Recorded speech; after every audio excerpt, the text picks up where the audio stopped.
साथियों, गुजरात एक ऐसी भूमि है जिसने देश को विचार भी दिए हैं और विचारधारा भी दी है और नेतृत्व भी दिया है।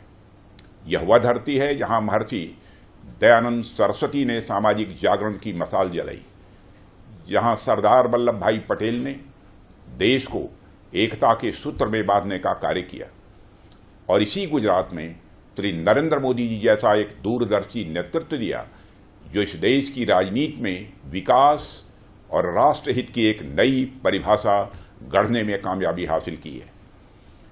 यदि मैं स्पेसिफिकली बड़ौदा की बात करूं तो यह मुझे केवल एक शहर नहीं लगता, बल्कि यह ज्ञान, संस्कृति और टेक्नोलॉजी का एक अद्भुत संगम लगता है।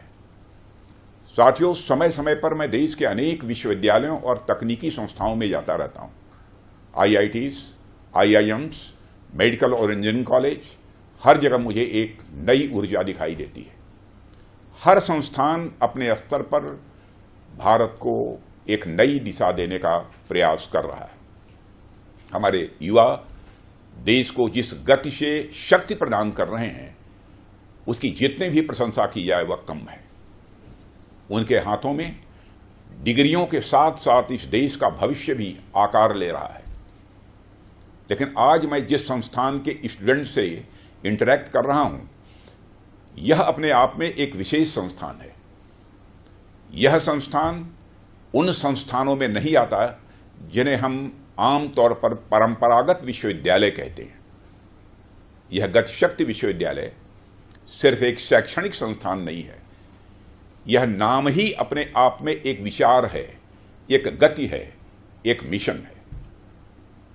यह भारत को तेज, संगठित और समन्वित रूप से आगे बढ़ाने की राष्ट्रीय आकांक्षा को मूर्त रूप दे रहा है। यह विश्वविद्यालय अपने नाम की तरह ही गति और शक्ति दोनों का सजीव उदाहरण है। साथियों, आपके संस्थान की एक विशेषता यह भी है, यह शुद्ध रूप से अप्लाइड नॉलेज पर विशेष रूप से बल देता है।